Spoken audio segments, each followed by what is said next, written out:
The humans did what? The question echoed through the Grand Council chamber of the Galactic Alliance, causing several crystalline decorations to vibrate dangerously.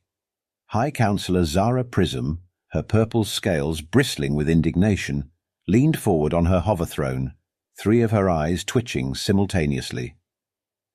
Commander Vex Blackstar stood alone in the center of the chamber, his usually pristine obsidian uniform now scarred and torn. A bandage covered where his second heart used to be. His voice, rough from inhaling Earth's smoke-filled atmosphere, carried the weight of someone who had seen too much. They turned our own quantum torpedoes into something they call party poppers, he reported, unconscious tremors running through his remaining tentacle. They said, and I quote, "Your weapons make great New Year's Eve decorations." The council chamber erupted into chaos. Representative Stellar Shine from the Nebula Confederation fainted, their crystalline form shattering into exactly 43 pieces. No one moved to help. They had gotten quite used to this happening over the past few War Council meetings. "But that's impossible!" General Storm Razor slammed all four of his fists onto the council table. "These are the same primitives who still think cat videos are peak entertainment." Vex Blackstar laughed, a hollow sound that made several council members reach for their comfort tentacles. "Oh, that's not even the worst part. Remember our stealth ships? The ones with quantum-locked cloaking devices that took us 3 centuries to perfect. The humans found them by tracking our pizza delivery orders." "Pizza?" High Councillor Prism's scales shifted from purple to a confused shade of chartreuse. "Yes, pizza. Apparently one of our infiltration units developed an addiction to something called pepperoni. The humans simply followed the delivery drones straight to our hidden fleet."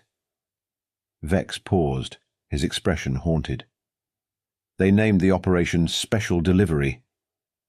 Silent horror filled the chamber as the implications sank in. These humans, these supposedly primitive beings who still spent hours watching small furry creatures knock objects off elevated surfaces, had not only survived their invasion, they had turned it into a cosmic joke. "There's more," Vex continued, his voice dropping to a whisper.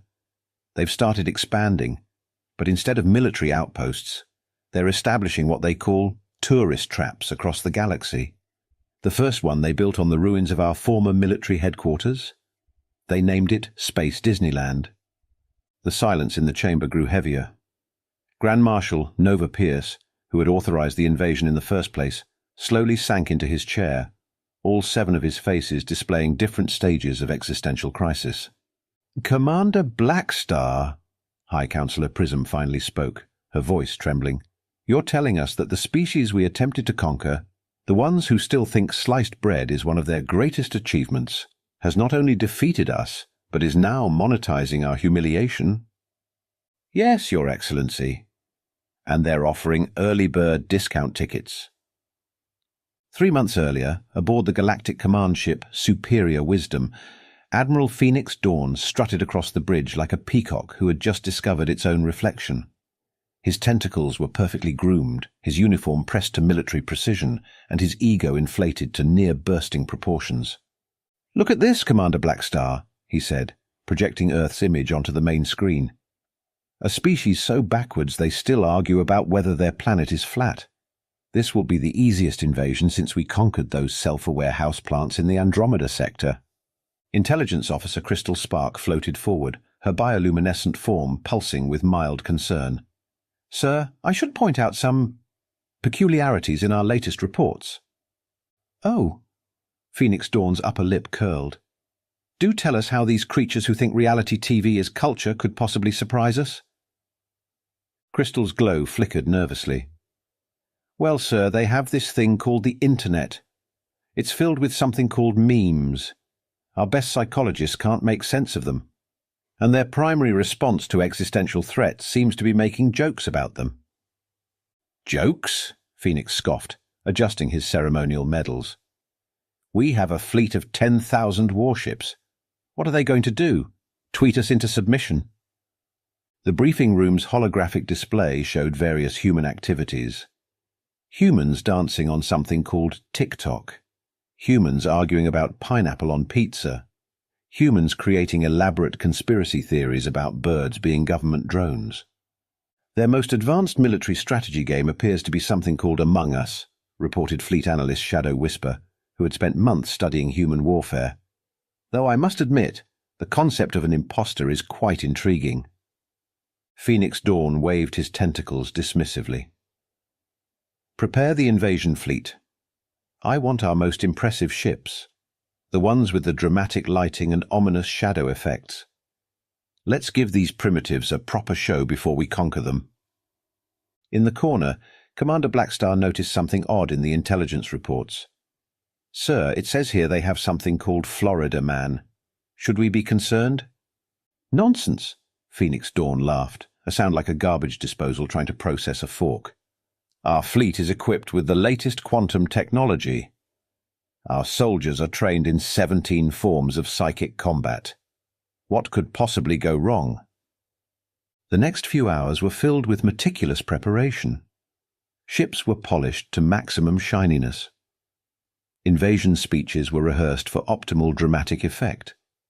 Someone even suggested adding background music for when they entered Earth's atmosphere. Remember, Phoenix Dawn addressed his fleet commanders, we want to strike fear into their hearts. When they see our ships blocking out their sun, they should tremble in awe at our superior civilization. Sir, interrupted Communications Officer Nebula Knight, the humans are already posting arrival memes. They're comparing our ships to something called a USB stick that never goes in right the first time. Phoenix Dawn's face turned an interesting shade of puce. They dare mock our glorious armada. Launch the fleet immediately. I want boots on the ground before they can make more memes. As the massive fleet prepared for departure, Commander Blackstar couldn't shake an uneasy feeling. He'd noticed something else in those reports. Humans had this strange ability to turn anything, even potential extinction, into entertainment. And somehow, that seemed more terrifying than any weapon they possessed. Set course for Earth, Phoenix Dawn commanded, striking what he believed to be an impressively menacing pose. Time to show these primitive memers what real power looks like. Little did he know, somewhere on Earth, a teenager was already creating a TikTok dance about the impending invasion. The invasion fleet emerged from hyperspace in perfect formation, a sight that had made countless civilizations surrender on the spot. Admiral Phoenix Dawn waited for the inevitable panic, the desperate pleas for mercy, the traditional "take me to your leader" moment. Instead, they got K-pop. Sir, Nebula Knight's voice cracked with confusion. Every frequency is being flooded with something called "Never Gonna Give You Up" by Rick Astley. Before Phoenix could process this bizarre human defense strategy, Earth's response began in earnest. Humanity's primitive nuclear arsenals lit up the sky like deranged fireworks at a pyromaniac's birthday party. The fleet's shields held, technically speaking, but the ships now sparkled with radioactive glitter, a modification no one had requested. "Ha!" Phoenix Dawn declared, his confidence barely dented. "Is this the best they can do? A few atomic explosions and outdated music videos?" The answer came in the form of a small object smacking against his flagship's view screen. It was a pizza delivery drone with a note attached. "Special delivery for the alien invasion fleet. Hope you like pineapple." The pizza exploded, not with the predictable force of conventional weapons, but with a mysterious substance that began eating through their quantum-reinforced hull like acid. Later analysis would reveal it to be something humans called expired hot sauce. "Evasive maneuvers!" Phoenix screamed, watching in horror as more delivery drones appeared, each carrying increasingly questionable toppings. "How are they targeting us through our cloaking shields?" Commander Blackstar, monitoring the situation from a support vessel, spotted the answer. "Sir, they're following our soldiers' food delivery orders. Apparently half the fleet has been ordering something called stuffed crust." The situation deteriorated rapidly. Human guerrilla tactics proved distressingly effective, largely because they made absolutely no sense. A group of humans calling themselves social media influencers somehow infiltrated 3 capital ships, not to fight, but to film TikTok dance videos in front of vital equipment. The resulting short circuits caused 2 battlecruisers to play Baby Shark on infinite loop. They're not even taking this seriously. Phoenix raged as another ship fell victim to what humans were calling Operation Pizza Time. The ground invasion fared no better. Strike teams landed in something called Florida, a decision military historians would later classify as hilariously catastrophic. The local wildlife, apparently immune to advanced weaponry, seemed to take personal offense to alien invaders. Reports filtered in of soldiers being chased by creatures called Florida Man and Meth Gator. "Sir," Crystal Spark reported, her bioluminescence now stress-blinking like a broken Christmas light, "the humans have weaponized their internet. They're spamming our neural networks with something called cat memes. 3 quantum battleships had to be abandoned after their AI systems became obsessed with generating pictures of cats asking for cheeseburgers. A stealth cruiser, its crew driven mad by an endless stream of dad jokes, voluntarily surrendered to a group of teenagers who promised to stop with the puns."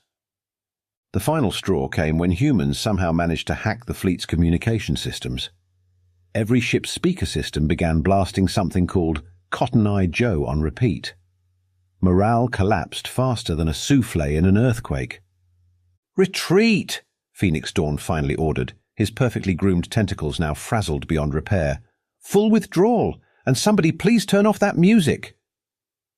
As the battered fleet limped away from Earth, Commander Blackstar received one last transmission from the surface. It was a video of humans celebrating their victory by creating a new dance trend called the Alien Shuffle, set to a remix of their distress signals. "Sir," Blackstar reported to a twitching Phoenix Dawn, "the humans have already turned our invasion into a movie. They're calling it Independence Day 3, the Pizza Offensive." In the end, the fleet lost 30% of its ships to actual combat, 20% to weaponized fast food, and the remaining 50% needed extensive therapy after exposure to human meme warfare. The official after-action report would simply read, "They weren't prepared. No one could have been prepared. They have Florida." The day humans figured out alien technology was the day Rear Admiral Luna Steele accidentally spilled her triple-shot espresso into a quantum engine.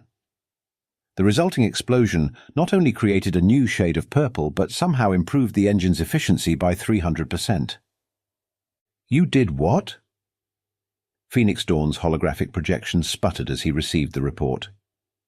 His remaining tentacles were wrapped in stress bandages, and one of his eyes kept twitching in sync with the distant sound of human pop music. Commander Blackstar, still monitoring the situation, watched in horror as humans began what they called tinkering. Their approach to advanced technology could best be described as hitting it with a wrench and seeing what happens. Luna Steele, a woman whose caffeine intake violated several laws of thermodynamics, stood in her makeshift lab surrounded by alien tech. Her hair was wild, her lab coat covered in coffee stains, and her grin suggested someone who had moved past simple madness into something far more creative. "Look," she explained to a terrified alien prisoner, "your quantum drives run on logical principles. That was your first mistake. Nothing good ever came from being logical."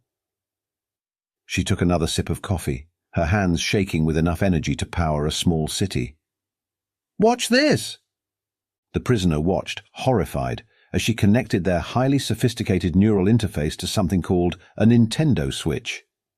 12 hours later, the entire human resistance could control their mechs using Mario Kart controllers. "They're weaponizing entertainment systems," Crystal Spark reported, her glow now strobing like a panicked disco ball. "Someone just took down a dreadnought using a modded PlayStation." The coffee incident, as it would become known in classified documents, marked the beginning of the end. Luna Steele's caffeine-fueled innovations spread across Earth's defense forces like a viral tweet.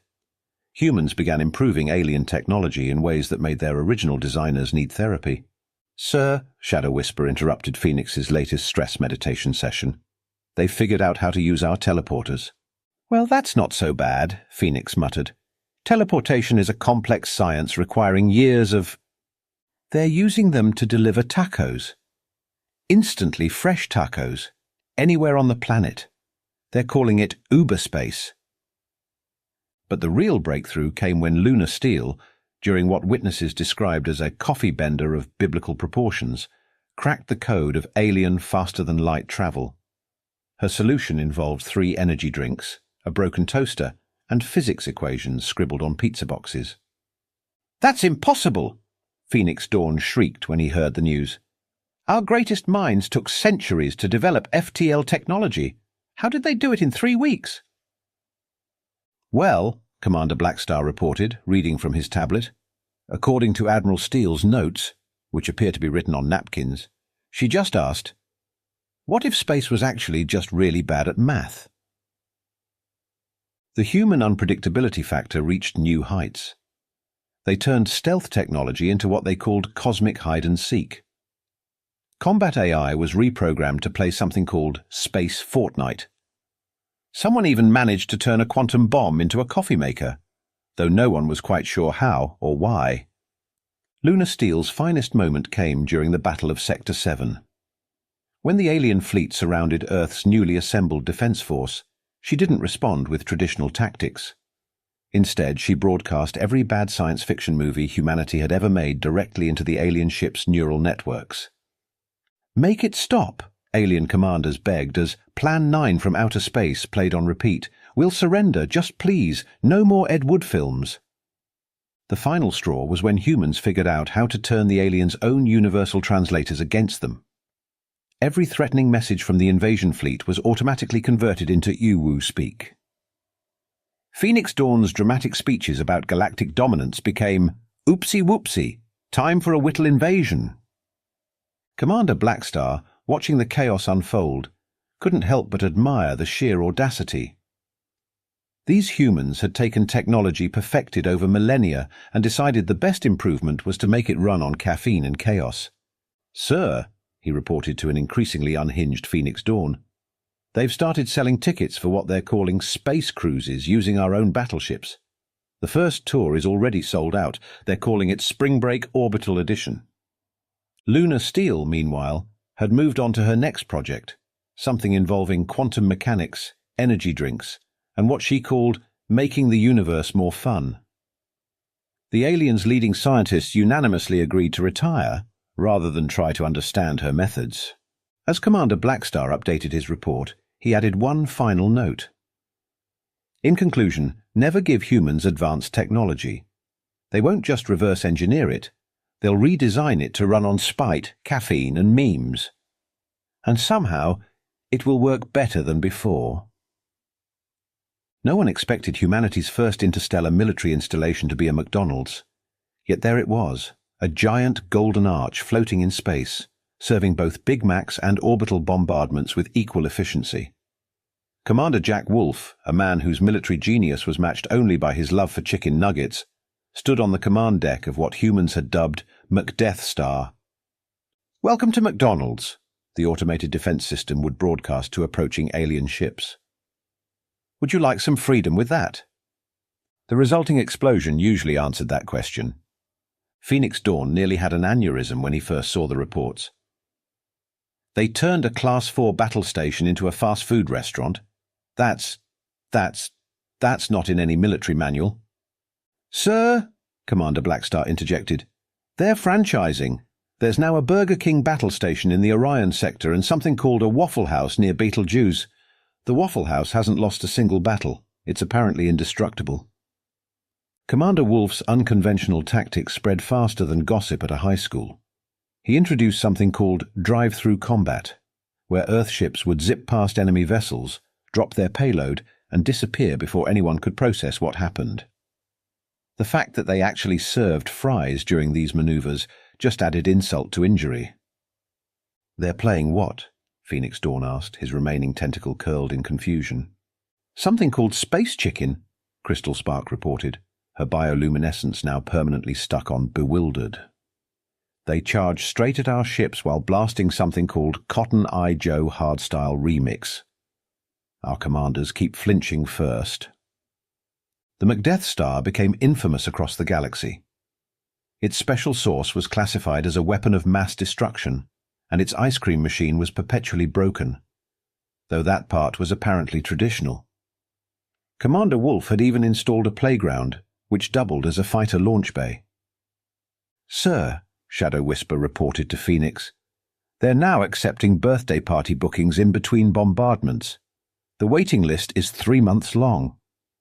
But it was Commander Wolf's Happy Meal offensive that truly broke the alien military's spirit. Each Earth fighter was equipped with what he called a surprise inside.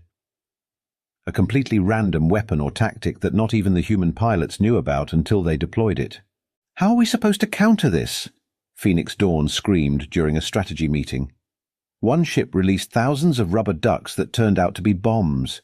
Another just played something called Baby Shark so loud it cracked our hulls. The alien fleet's morale crumbled faster than a stale hamburger bun. Ships began surrendering at the mere sight of the golden arches. Some crew members were caught trying to secretly order McFlurries during battles. Commander Wolf's crowning achievement came during the Battle of the Crab Nebula. When faced with an alien armada, he deployed what he called the combo meal strategy. Would you like to supersize that? Earth's ships broadcasted before launching what could only be described as a mixture of high explosives, internet memes, and actual French fries into the enemy fleet. The aliens never stood a chance, especially after Wolf introduced the Happy Hour Special, a tactical maneuver that involved Earth ships performing choreographed battle formations to the tune of Staying Alive, while launching what they called Freedom Fries missiles. "They're not even taking this seriously anymore," Phoenix Dawn wailed as another fleet fell to the fast food onslaught. "Yesterday they painted giant smiley faces on their dreadnoughts. Commander Blackstar, watching from his observation post, had to admire the psychological warfare aspect. The humans had somehow turned the terror of space combat into a fast food experience, complete with customer loyalty programs. Some alien ships were actually defecting for the employee discount." "Sir," Nebula Knight reported, her voice trembling, "they've just opened something called a Taco Bell space station in Sector 9. Our psychologists are advising immediate evacuation of that entire quadrant." The final blow to alien morale came when Commander Wolf introduced the McDelivery service, combat drops disguised as food delivery runs. Alien ships would detect approaching vessels, let their guard down thinking it was just another order of chicken nuggets, only to be hit with what humans called the Special Sauce Strike. "Did that battleship just get taken out by a delivery scooter?" Phoenix Dawn asked, watching the footage in disbelief. "Actually, sir," Commander Blackstar corrected, "that was their new Uber Eats Orbital Strike Division. They're offering free delivery on orders over 20 light-years." As the alien forces retreated in disarray, Commander Wolf stood on his McDonald's-themed bridge, sipping a chocolate shake while watching explosions paint the cosmos in shades of freedom. He'd already started franchising Earth's defense strategy across the galaxy, with plans for a Starbucks space station that would serve both lattes and orbital strikes. "Sir," his communications officer reported, "the aliens are requesting a ceasefire. They've also asked if we're still serving breakfast." Commander Wolf smiled, adjusting his cap with the golden arches. "Tell them the McPeace Treaty comes with a free apple pie, limited time offer while supplies last." In his final report to Earth Command, Commander Blackstar couldn't help but note, "The humans haven't just defeated us. They've turned galactic warfare into a fast food franchise opportunity. And somehow that's more terrifying than any weapon they could have designed." Phoenix Dawn stood on the bridge of his last remaining flagship, Final Hope, a name that felt increasingly ironic with each passing moment. His once pristine uniform now sported coffee stains from a previous human attack, and his command tentacle had developed a nervous twitch every time he heard music. "This ends today," he declared to his remaining forces. "We'll throw everything we have at them. Every ship, every weapon, every—" "Never going to give you up," blasted through every speaker on every ship in the fleet. "No," Phoenix whispered in horror. "Not that. Anything but that." "Sir," Crystal Spark reported, her glow now pulsing in rhythm with the music, "our entire neural network has been compromised. They're Rick-rolling our entire military structure." The humans had launched what they called Operation Astley, the largest cyber warfare campaign in galactic history. Every screen showed Rick Astley dancing. Every communication channel played the song. Even the emergency backup systems were synchronized to the beat. "Shut it down," Phoenix screamed over the chorus. "Shut everything down." "We're trying, sir," Shadow Whisper shouted back. "But they've somehow encoded the song into our quantum processors. The AI is... Sir, the AI is dancing." The fleet's advanced artificial intelligence, designed to coordinate massive space battles, had instead started choreographing their ships into an enormous dance routine. Dreadnoughts pirouetted. Battlecruisers performed synchronized swimming patterns in space. A group of destroyers had formed a conga line. Commander Blackstar watched from his temporary command post as the mighty alien military machine collapsed into what humans were calling Space Got Talent. "Sir," Nebula Knight reported, trying to be heard over the music, "the encryption keys are evolving. They're remixing the song in real time. Some of our ships are now playing dubstep versions." Phoenix Dawn's last hope crumbled as his fleet, supposedly the most disciplined force in the galaxy, started doing the wave. In space, with warships. "Status report," he demanded, his voice cracking. "Half the fleet is stuck in a loop of 80s dance moves, sir. 3 battleships have started their own boy band. The quantum AI has requested dance lessons and... Sir, are you crying?" Phoenix was indeed crying. His mighty invasion force, reduced to background dancers in humanity's latest viral video. The worst part, it was already trending across the galaxy with the hashtag #AlienGotRolled. The final blow came when Earth's forces appeared, led by the Macdeath Star, now equipped with what they called a space jukebox.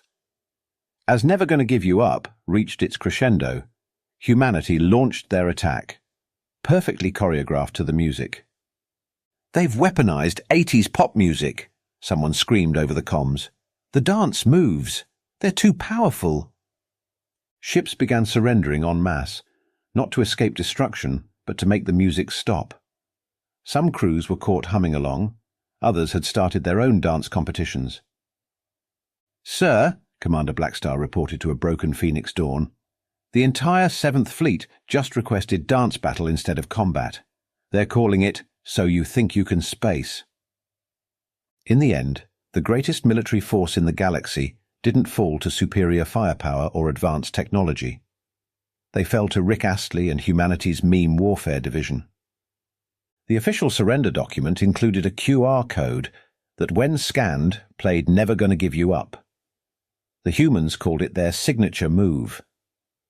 As Phoenix Dawn signed the surrender, tears streaming down his face, the humans had one final surprise. They'd named their victory celebration Space Prom, and yes, attendance was mandatory. "The dancing," Phoenix whispered, rocking back and forth in his command chair. "The dancing never stops." Years later, at the edge of known space, a peculiar warning beacon floats among the stars. Its message, broadcasted in 50,000 languages, is surprisingly simple. Do not invade Earth. Seriously, don't even think about it. They have memes, and they're not afraid to use them. P.S. Try the McRiblets at the Macdeath Star. Solid 4.5 stars on Space Yelp. Humanity's expansion across the galaxy has been less of a conquest and more of a franchise opportunity. Every former alien military base now sports at least one fast food restaurant, and their space tourism industry is booming. The most popular attraction? The Invasion Memorabilia Museum, where the infamous Rick Roll cyber weapon plays on endless loop. Commander Blackstar, now serving as a cultural advisor to human space developments, often gives lectures about the war. "The humans didn't just defeat us," he tells his audiences, his remaining tentacle gesturing dramatically. "They turned our invasion into a theme park. There's a gift shop selling t-shirts that say, 'I tried to conquer Earth, and all I got was this lousy shirt.' The Galactic Alliance has undergone significant reforms, primarily to accommodate humanity's peculiar approach to everything. The annual peace conference is now called Space Comic Con, and diplomatic immunity comes with a free Netflix subscription. Lunar Steel's coffee-powered faster-than-light drive has become the Galaxy's standard, though no one quite understands how it works. The manual just says, "Add caffeine and believe." Commander Jack Wolf's McDeath Star franchise has expanded to every corner of space, with the slogan, "Over 100 billion served, 0 invasions successful." The ice cream machine is still broken. Perhaps most telling are the classified notes found in Phoenix Dawn's personal diary, now displayed in the Earth War Museum. Final analysis. We weren't defeated by their weapons or their technology. We were defeated by their ability to turn anything, even interstellar warfare, into entertainment. They didn't just break our military. They turned it into a punchline, set it to music, and monetized it. And somehow, that's more terrifying than any doomsday weapon could ever be. P.S. That Rick Astley song is still stuck in my head. As for humanity, they're already planning the 10-year invasion anniversary celebration.